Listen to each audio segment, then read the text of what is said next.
Deborah. What are you doing here? Oh, Pastor, I'm here for my wedding, it's today. Where are the decorations and my guests? Deborah. The wedding was cancelled months ago. Cancelled? By who? By the groom. Emmanuel called it off, Deborah. No. That's impossible. I didn't know. How could he do this to me? Deborah, how did you manage to plan a perfect wedding while ignoring the groom? If you'd paid attention, you would have known. No, this can't be true. How did I miss this? He really loved me. Did my focus on a perfect wedding and worldly standards drive him away?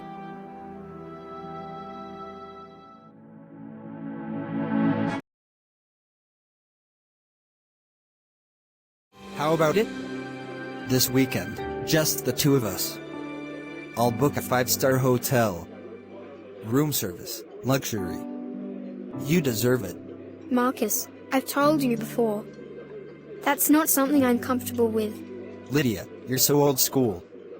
It's just a weekend. We're adults, no one's keeping score. Maybe no one here is keeping score, but God is. Here we go again. You're letting religion hold you back from living your life. It's not religion, Marcus. It's my relationship with God. And if you can't respect that, maybe you don't respect me. Respect? Lydia, I've been more than patient with this whole act of yours. You're not going to find another guy like me who's willing to wait forever. An act? You think my faith is an act? I'm just saying, guys like me don't come around every day. You're gonna regret letting me walk out of here. Maybe you're right. Maybe guys like you don't come around every day. Your loss, Lydia. Everything okay, ma'am? Yes. Everything's fine. Look at this dress, Dr. Lee. Isn't it stunning? The lace detail, the train, it's absolutely perfect. You've been flipping through these magazines all week, Deb. Are you sure you're not planning a royal wedding? I want everything to be flawless. This is my big day. Have you set the date yet? Not officially, but I'm thinking late spring. The flowers will be in full bloom, and the weather will be perfect for outdoor photos. Have you run these ideas by him? By who? The groom, of course. Oh, we've talked about it. He trusts my taste, so I'm taking the lead. Trust is good, but communication's better, Deb. Relax, guys. He'll love everything I've planned. I'm so tired of work. It's draining the life out of me. Maybe I'll just quit. But you love your job, Naomi. What's really bothering you? Maybe it's because I haven't gotten a promotion yet. By the way, did I say Deborah is getting married soon? You've said it many times. Hope you're happy for her. Being happy for others helps you find your own groom. I'd be happy if she bought the bridesmaid dresses for us. Can you believe she wants us to buy dresses from Italy? Just tell her you cannot afford. Deborah's a doctor and Naomi's an accountant, but you're just a receptionist.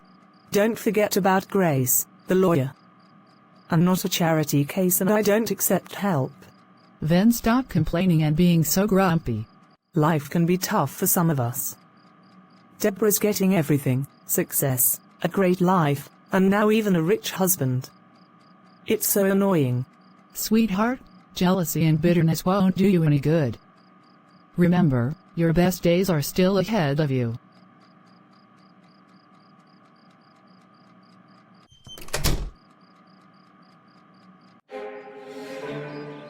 Guess what, ladies? I got a new boyfriend. A new one already? What happened to Marcus? Broke up with him. He wanted me to spend that weekend with him on Friday. And you broke up with him just like that? Of course. My values come first. And you managed to find a new boyfriend within, what? 2 days? I move fast. Life's short, and I'm not wasting time. I need someone serious, ASAP. Wow, Lydia. You're like a dating machine. Hope the new one lives up to your expectations. He will. I wish I could get Marcus. He's really a fine man. That creep. You definitely need to reconsider your standards. Speaking of standards, I've decided where I'm getting married. Oh, where? Paris. Or maybe Santorini. Somewhere overseas, somewhere unforgettable. Typical. That should be Grace knocking. Good afternoon, everyone. What did I miss? Look, you finally decided to show up. Grace, you're always late to these meetups. Sorry, ladies. I was busy preparing for my husband. I wanted him to find everything ready when he comes home. Oh please, Grace. You're spoiling that man. Next thing, you'll be bringing him lunch at work. Lydia, it's not spoiling. Marriage is about serving each other with humility and love. So you're saying you don't ever feel like you're doing too much? Sometimes. But submission isn't weakness, it's honoring him the way Christ calls us to. Couldn't be me. All that effort for one person? Anyways, Grace, you missed it. Deborah's getting married overseas. Are you sponsoring everyone? That's going to be really expensive. Is your fiancé cool with all this? He's the youngest minister of justice, so yes, he can afford it. Deborah, I'm not sure you're really ready for this marriage. I was with the gals today.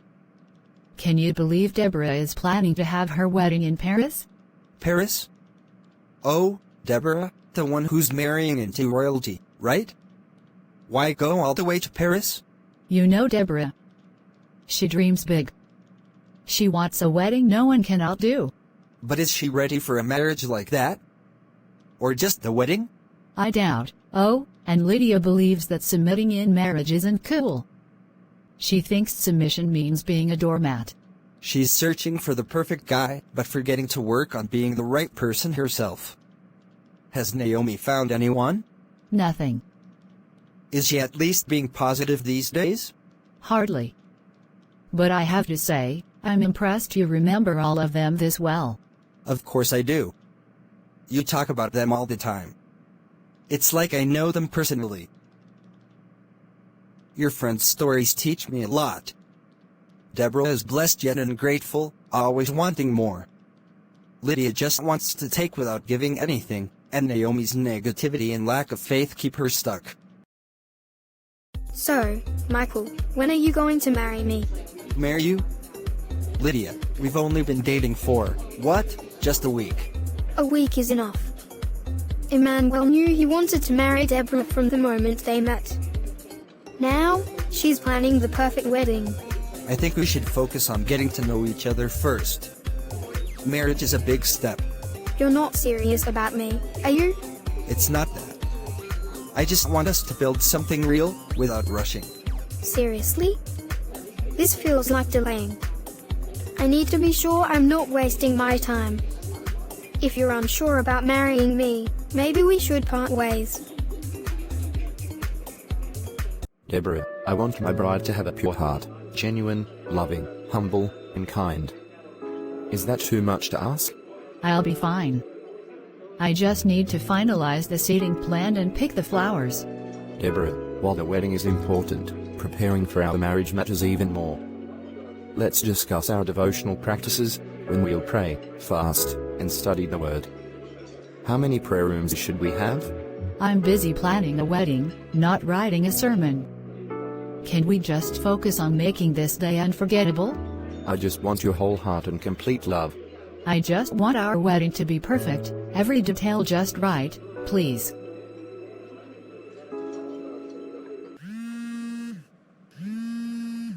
Guess what? I dumped Michael. Again? Lydia, you dump everything. He wasn't serious about marriage. What did you do? Take longer than a month to propose? Anyway, I called to tell you I got a promotion. Of course you did. Nothing ever comes to me. Naomi, don't say that. Your time will come. Everybody keeps saying that. I went on a 7-day fast, hoping something good would come my way. Still nothing. Something is on its way. Hang in there. I believe my right person is just around the corner. Lucky you, your faith keeps working for you. I don't think anything good is on its way to me. Anyway, Deborah called. We need to finalize the bridal dresses tomorrow. We're meeting by Grace's house. Whatever. Take care, bye. 7 days of fasting, Grace. 7 days. And what do I get? Nothing. It's your heart, Naomi. You are so negative all the time. You attract what you believe. So now it's my fault? It's not a bad fault. It's about responsibility. Your words shape your reality. What you confess, you possess. Change your thinking and your words, and the outcomes will change. You often speak of lack, which is why you experience it. She's right, Naomi. You're often negative about everything and rarely congratulate others. This bitterness and negativity need to change to attract blessings. Back to my wedding plans. Honestly, I don't know why I even bother. Emmanuel is so slow with decisions. I've had to plan this entire wedding myself. Wait, you're doing everything? Even his part? Yep. If I waited for him, we'd probably still be choosing the invitation font. I don't have time for that. Isn't the groom supposed to lead? You know, set the direction? Yeah, but let's be real.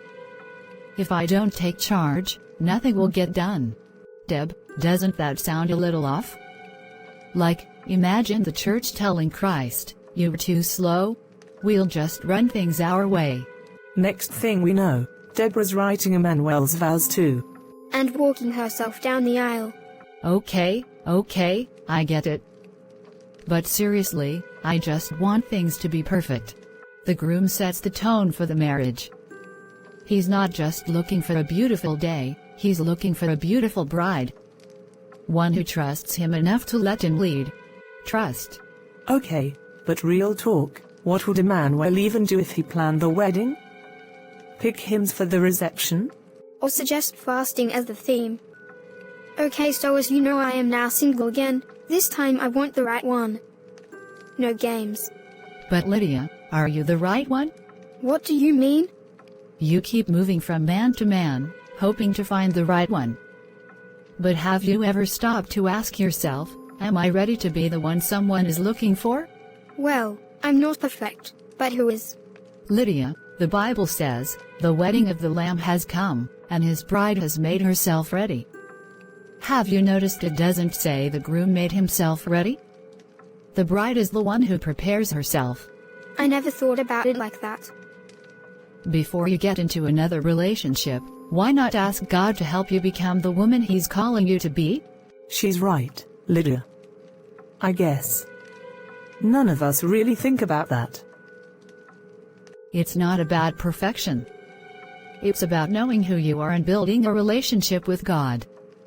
When you do, everything else, including the right relationship, will fall into place.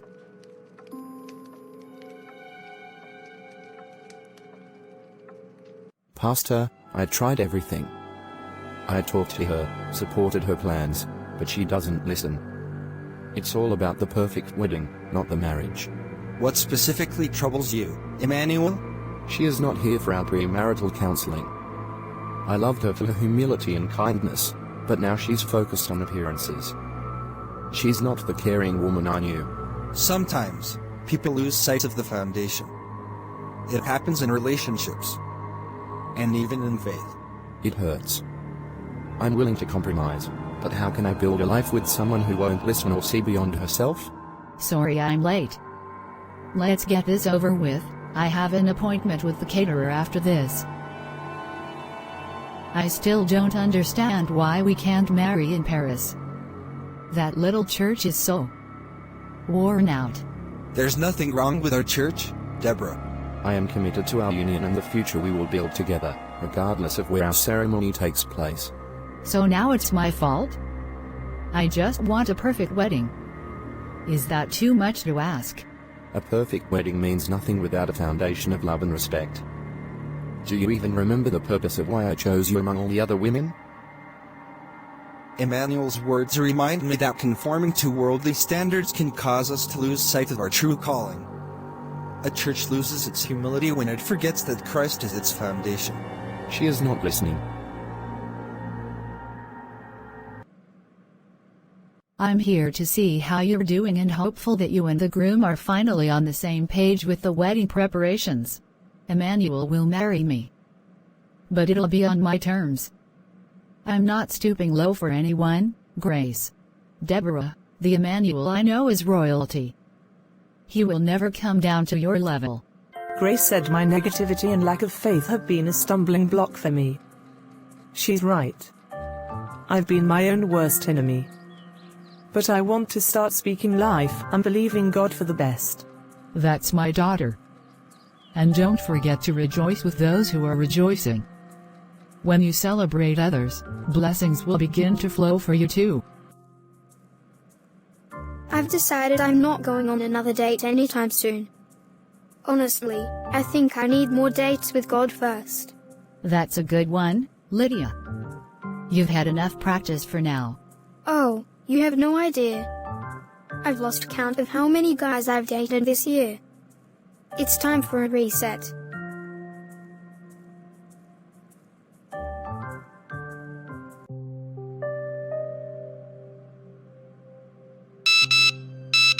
Finally, a voice message. Deborah, I love you, and I want to spend forever with you, but this wedding can't happen, not like this. You've planned a perfect event, but you haven't spent time with me. A bride prepares herself for her groom, not just the ceremony. It's about our relationship, not the decorations or guest list. You're so focused on the wedding, you've forgotten me.